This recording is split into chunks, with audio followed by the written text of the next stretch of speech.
चिराग पासवान को बीजेपी की तरफ से ऑफर दिया गया कि आपको हम मुख्यमंत्री का उम्मीदवार घोषित करेंगे और आपके चेहरे को अपनी पार्टी की तरफ से सबसे बड़ा चेहरा बिहार के लिए बनाएंगे। आप अपनी पार्टी का विलय भारतीय जनता पार्टी के अंदर कर दीजिए।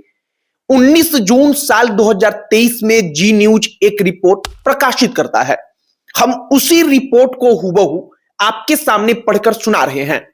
अब इस वक्त पर इसकी चर्चा क्यों?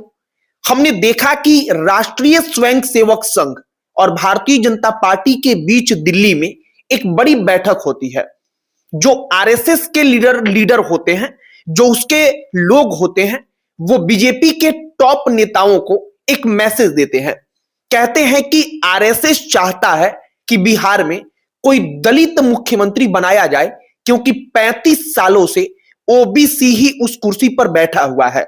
आरएसएस कहता है कि दूसरी पसंद संघ की यह है कि अगर दलित नहीं तो फिर ईबीसी, मतलब कि अत्यंत पिछड़ा वर्ग जो है उससे ताल्लुक रखने वाला कोई व्यक्ति मुख्यमंत्री की कुर्सी पर बैठे।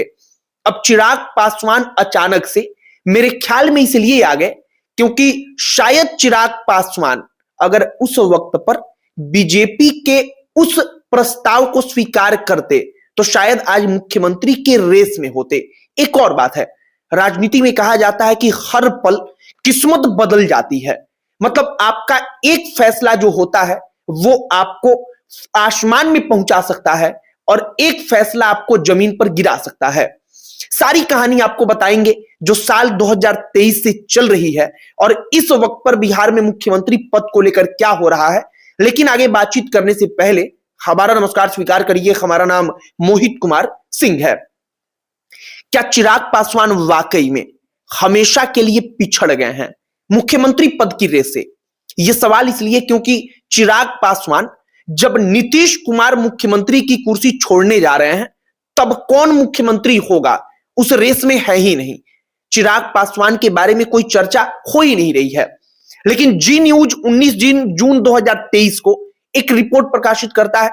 उस रिपोर्ट में कहा जाता है कि जीतन राम मांझी के बेटे जो सरकार में मंत्री थे, उन्होंने इस्तीफा सौंप दिया यह कहकर कि मेरे ऊपर यह दबाव बनाया जा रहा था कि अपनी पार्टी का विलय आप कर दीजिए। वो कह रहे थे कि बड़ी पार्टियां नहीं चाहती कि छोटी पार्टियां सरवाइव करें, वो नहीं चाहती कि छोटी पार्टियां रहें। अब इसी प्रकार की एक हवा फैलती है चिराग पासवान को लेकर। चिराग पासवान मीडिया के सामने आते हैं और इनकार करते हुए कहते हैं कि ऐसा बिल्कुल नहीं है कि चिराग पासवान की पार्टी जो उनके पिता की विरासत है, पहचान है, वो किसी बड़ी पार्टी में विलय की जाएगी। ऐसा बिल्कुल नहीं होने वाला है।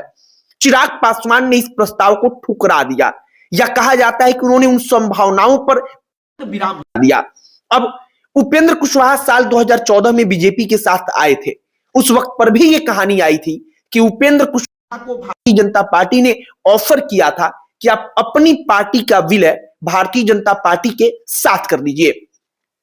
सबसे पहले हमें यह बात समझना होगा कि भारतीय जनता पार्टी के पास साल 2023 में परिस्थितियां उसके अनुकूल नहीं थी। भारतीय जनता पार्टी को एक ऐसा चेहरा चाहिए था जो बीजेपी के अपने वोटर हैं, जो ट्रेडिशनल वोटर वर्ग उसका बन चुका है, वो तो उसके साथ रहे ही रहे, उसके द्वारा स्वीकार्य हो ही हो, लेकिन वो अपने साथ अतिरिक्त तो वोट ला पाए। शायद उस वक्त पर भारतीय जनता पार्टी को चिराग पासवान में वह दिख रहा था कि दलित समाज से ताल्लुक रखने वाला एक ऐसा चेहरा जो लोकप्रिय है, उसको पहचान कराने की आवश्यकता नहीं है कि अगर उस चेहरे को आगे किया जाए तो ये कौन है, ये बताने की जनता में जरूरत नहीं होगी। उस वक्त पर शायद भाजपा को लग रहा था कि चिराग पासवान के चेहरे के सहारे हम राज्य में कुछ अच्छा कर सकते हैं। चिराग पासवान ने इनकार किया। समय आगे बढ़ता चला गया। नीतीश कुमार वापस से बीजेपी के साथ आ गए। चिराग पासवान भी बीजेपी के साथ बने रहे, उनके गठबंधन का हिस्सा रहे। पार्टी का विलय नहीं हुआ। नीतीश कुमार इसके बाद फिर से 2025 में चुनाव के बाद मुख्यमंत्री बनते हैं और अब जब 2026 में मुख्यमंत्री के पद से वो इस्तीफा दे रहे हैं, तब भारतीय जनता पार्टी अपना मुख्यमंत्री बनाने जा रही है और उसके रेस में चिराग पासवान नहीं है। शायद चिराग पासवान को इस बात का अफसोस होगा कि बीजेपी ने जिस वक्त पर उनको ऑफर किया था कि उनके चेहरे को मुख्यमंत्री के तौर पर आगे रखा जाएगा और बड़ा चेहरा बनाया जाएगा। शायद अगर उस वक्त पर वो बीजेपी के साथ आते तो शायद आज परिस्थिति अलग होती। अब बीजेपी के पास कोई चेहरा नहीं था, लिहाजा सम्राट चौधरी को बीजेपी ने आगे बढ़ाना शुरू किया। हालांकि सम्राट चौधरी भी मुख्यमंत्री बनेंगे ये बेहद मुश्किल है, क्योंकि मीडिया रिपोर्ट्स में कहा जा रहा है कि सम्राट चौधरी निश्चित तौर पर पिछले कुछ दिनों से लगातार आगे थे। वो बढ़त बनाकर चल रहे थे कि वही मुख्यमंत्री बनेंगे, लेकिन अब वो उस रेस में पिछड़ चुके हैं, क्योंकि संघ चाहता है कि कोई ओबीसी नहीं बल्कि दलित या ईबीसी मुख्यमंत्री की कुर्सी पर बैठे।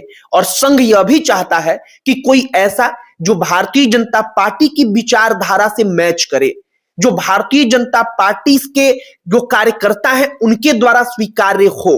और इन्हीं तमाम चीजों को लेकर इस वक्त पर चर्चाएं चल रही हैं। और चिराग पासवान जो इस वक्त पर मुख्यमंत्री की रेस में, उनकी कोई चर्चा नहीं है, दूर दूर तक चिराग पासवान के बारे में कोई बातचीत नहीं चल रही है।